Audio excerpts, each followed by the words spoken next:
All right, now let's do one of our favorite things to do here on the Growler, and that is to go up north to our great friend Zac Jackson in Cleveland. Zac, what's going on? Well, if you can see the chalkboard behind me, my wife hid the chalk, or I was going to write "help me" and see who noticed. um, but no, I'm all right. We're moving right along. I always enjoy the trip down. I always enjoy seeing and talking with you guys. And yeah, I mean, the main thing is we're moving all along because this thing's been over since September. I Yeah. mean, they're going to end up losing out on draft position to the Giants and the Raiders, and they lost to those two teams. And the Raiders' last win was against the Browns in September. So, the Browns are not playing a backup and all that that I'm sure we'll talk about in the next 5 minutes. But yeah, it's been a lot. So here we are. Well, I will say your last segment that you did with us before the last game is one of the most well reviewed segments with an opposing beat writer that I've ever had. I mean, I had more people come up to me on the street that like I was dying at the Zac Jackson. It was like, this is his life. Don't laugh. Okay? This is what it is. He was just telling the truth. Like that's just what it is right now. Are you holding up okay though? Like, are you okay? So one of the things I'll remember from this, Paul, is our colleague John Greenberg on Christmas Eve 24, when the Browns were on their way to 0-16 in Chicago. He just fired off a series of tweets about the game, and he was like, "And oh, by the way, this is what Akron Jackson has spent his adult life doing, is covering." And that stuck with me because I still somewhere have the receipt from like $96 worth of vodka and egg rolls in Midway Airport from that night on Christmas Eve going home. And it wasn't enough. Let me tell you. Well, I mean, look, I don't want to know how many vodkas that is, or was it mostly egg rolls? What was the vendor there? I will find the receipt because it's like they're right back to those days, and it wasn't supposed to be this. Yeah. This was the most expensive roster in NFL history, guys, and that was by design. They had built to this, and it was always when this iteration was done, it was going to be done to some level. But I picked them fourth in the division, and I thought they would win 7 or 8 games. I just didn't trust the offense to mature. But nobody thought this bad, right? And nobody thought that you'd be sitting here questioning the GM and coach that just got extended, right? Like there was always a murkiness and always an uncertainty because everything about the Watson thing has been so fake, forced, and awful. But like to crash land like this, no one saw it coming. And there's no way they can bring the GM back. The roster and cap are both disasters. And I don't know on the coach. They have the most pre-snap penalties of any team this century, and there's 3 games left. Illegal shift, illegal formation calls. No team since 2000, when you can track it on the True Media tool, has had this many, and there's 3 games left. I did really enjoy your ones. Those are the accepted ones. Those are not the ones that are turned down on 3rd down after they throw in the dirt. I saw your tweet. We were in the press box in Tennessee on Sunday, and I told Paul I saw what you had just tweeted about how records were made to be broken. I was like, "What's he talking about?" And like an hour earlier, you had tweeted the Browns have not had a pre-snap penalty in over an hour.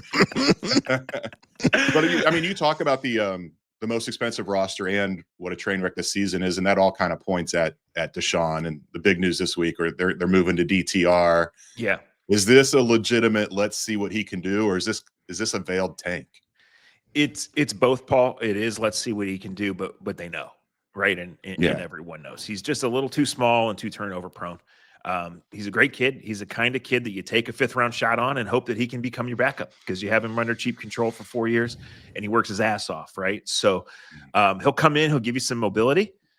He has played, so it's not going to be completely foreign to him.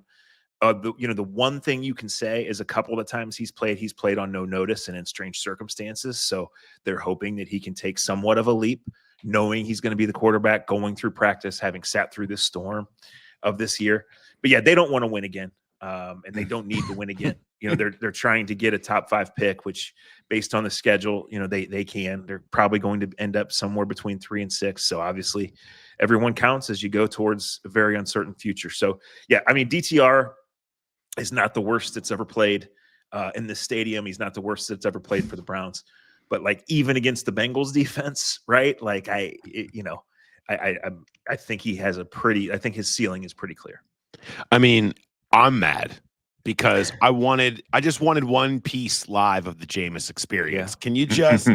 Can you just give us a quick view of what the roller coaster was like, and did Did the Lord ever deliver him from pick sixes? Yeah, he hasn't thrown a pick six since he shared that prayer with us in the press room in Denver. Now, you might see him because the last 2 times ETR has played, he's gotten hurt during the game. Yeah, man, the Jameis thing was a lot. And just to speak to the whole thing, right? Everybody knows Jameis Winston. I mean, as a football community, we've known Jameis Winston since that Monday night in September when he was 19 years old, right? He was a former #1 pick. And every day in training camp, I put in a request for a one-on-one interview with Jameis Winston, but they were so uptight and worried about Watson's psyche that every day they denied that interview. Right? Like this is just what it's been. So Jameis comes in. He's a lot of energy. He's a lot of off the cuff. It's genuine. Like, yes, is he a cartoon character and does he embrace it? Sure.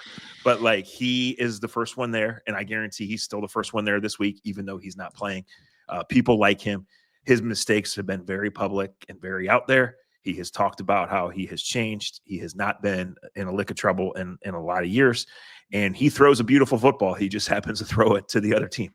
And so even in that wild-ass Monday night game that everybody saw when he ended up melting down with the pick sixes and giving the prayer line, like there's 2 or 3 throws in the first half that those are top level throws. And, you know, when you just look at the basic efficiency ratings, he was 19th. A few weeks ago. And it's like, yeah, I mean, Jameis Winston is probably one of the top 20 quarterbacks on the planet. Well, after 3 multiple interception games in a row, he's 27th. He's still 6 spots ahead of Watson on those, right? But like, you know, he just can't stop turning the ball. He just can't do it. It's like somebody that can't quit speeding or can't quit smoking or he just can't do it. And so the Browns saw, okay, thanks. And then, you know, everybody moves on. DTR is under contract for 2 more years. Jameis is under contract for 3 more games. It's as simple as that. You know, I think one parallel between these 2 teams, and it's kind of new with the Bengals, but it's been going on for a while with the Browns. A lot of talk this year about the Bengals wasting Joe Burrow. I know there's probably been conversation in Cleveland about the Browns wasting a Hall of Fame career of Myles Garrett. Have you seen that kind of weigh on him as these seasons have mounted, and how's he handled that? I think so. You know, we don't talk to Myles until Fridays, and we never know what we're going to get. He's a very intelligent guy. He sometimes is very calculated in his answers. Sometimes he's very raw. You know, he's a rare talent, and people can argue about him and Watt and him versus the other guys. And there's no wrong answer because they're different. They're dominant. And Denzel Ward is also having as good a season as a cornerback could possibly have too. You know, he's only a year or 2 younger than Myles. Myles turns 29, I think, next week. So yeah, he does. He's under contract for 2 more years. These are concerns, right? You know, he's still playing really well. There's still not overwhelming evidence that he's the greatest player in the game, but he's certainly in the discussion. And he's not been healthy this year. And when you look at it, there's probably not a way that in the next 2 years, the Browns are going to be real contenders. So this discussion's not going away about wasting his prime or how to maximize his talent. And I don't know who the GM's going to be, because this organization's so bad that I'm afraid they're not going to fire the GM. But sometime ahead of next year's trade deadline, and that might include a month from now or 3 months from now, there has to be a real discussion about what is Myles Garrett's value and what is Myles Garrett's role here. Now, obviously, the disaster for the Browns, the next one, would be Myles saying trade me, right, and then losing leverage on it. But it's something that's very real, because look, this team is just old. It's overpaid. The pipeline is fairly dry, and they need to point to the future. They just need to, because they were all in on this year and it's crashed. So what, I mean, in terms of the odds of that, I mean, that's the sign, that's the ultimate full destruction move, right? I mean, is that what everyone is signaling towards as how hard is this reset going to be? Is basically Myles Garrett, or are there other levers there that people are waiting to pull? Yeah, it's a great question, Paul, but it's not one with an answer, because there's so many levers that have to be pulled before you chart that path, right? Yeah. They made clear pre-trade deadline, we're not trading Myles Garrett. Don't call. We're not interested in doing it. And at the time, that makes complete sense. But you have no quarterback of now or the future. You owe Watson $170 million over either the next 2 years or 4 years, however you want to. But he, more than a quarter of the cap the next 2 years is going to Deshaun Watson, who's not going to play a snap for you. Okay, so they're already at nearly $40 dead million in Amari Cooper and Zadarius Smith, and then their number 1 left tackle will be dead money next year of $12 million, and that's before you get to other cuts and other things, some of which have to be made just to get under the cap, and some of which have to be made with the future in mind. Greg Newsome, the former first-round corner, has crashed. he's owed 13 fully guaranteed next year. You can't trade that contract. I mean, maybe you can, but you're going to get like a backup safety in return. There's only a few teams that could take on 13 million for a number 3 corner, right? Someone will, but you're not getting a 4th rounder back, right? You're not getting a starter back. So all of these things have to be charted. The offensive line, which was really good and frankly has been better since Watson's out of there because the other guy has actually gotten rid of the ball. You know, Joel Bitonio is a borderline Hall of Famer, but he's 32. Wyatt Teller's 30. The center is about to be 30. Jack Conklin's 30. 2 major knee injuries. Playing really well, but his cap number is $20 million next year. So for a team that needs to bleed money, you probably have to cut Jack Conklin. And his money's not guaranteed, just the dead cap is. So if you're Jack Conklin, you say, cut me because I know I'm going to go to a team and be a solid starting right tackle. I'm not going to take a pay cut here and play on this shit team. Like, that's just how it's going to go. Where's the bright spots? Where's the hope for Browns fans? Well, they had this corner, Martin Emerson, who looked like he was headed for $60 million, and he's had a crap year too. Is that the hope? You know, Jerome Ford. At one point, he looked good. Yeah, Jerome Ford's a good NFL player. Like he is an NFL playmaker. He's a number 2 running back. I think we talked last time. Like he's not as good as Chase Brown, but he's similar. He doesn't always run to daylight, but when he does, he's fast. He's one of the kind of guys you want to just no nonsense. You know, look, the difference in this and the previous teardowns, there are many, but those teams had no one. This team still has Ward and Garrett. And for at least another year, like those are top guys. So what do? You know, do you try to patch it and go and at least be really good defensively and be well coached? Sure. Like there's always a path to 8 wins in this league, you know, but the grand scheme of they were all in and they were outspending everybody and they were ahead of the curve has crashed. And, you know, that age 30 number, it's different for everybody, but it's a fair number when you look at NFL rosters. We all know it. We've all lived it. We're on the last month of the season seeing guys not able to play anymore. Well, in most of those cases, the Browns owe these guys still for at least 1 more year's worth of salary. But Brook Park looks like it's going to be beautiful. It is going to be.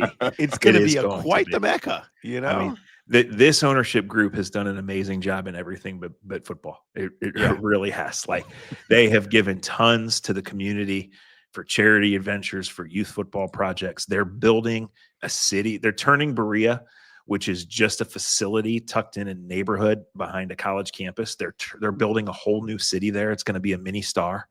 They have spent the money to be good. You know, they finally have stuck with guys for 5 years, but it's all kind of crashed. And over this Brook Park thing, they filed a lawsuit against the city of Cleveland right now. That's how it's going. So there's been plenty of 3 wins Browns teams, but this is the first one that's also suing the city in the process. It's great. It's great. New levels. I always like. There's always there's always a path to 8-8. There's always one more layer to rock bottom. There's always one more. I've lived it. I'm living proof. You know, and you know what? And that's just one outing of vodka and what was it? Spring rolls, egg rolls. Yeah, one round away. All right. Appreciate it, Zach. It was great once again. I know that our listeners love hearing from you, and I hope that one of these years you're not tortured. And that there's, you're talking about something you got last year. You know what? So you owe back for that. The Joe Flacco month was so fun. It really was. And it was because there was a professional quarterback who ignited the entire locker room and guys believed in him. And we all knew it wasn't going to last, but it was such stark contrast. Yes. And then they couldn't bring him back because of Watson's fragile feelings. Couldn't let Jameis Winston do one-on-one interviews because of Watson's fragile feelings. Congratulations, guys. It's going great. Thanks, guys. All right. See you, Zach. Thanks, Zach.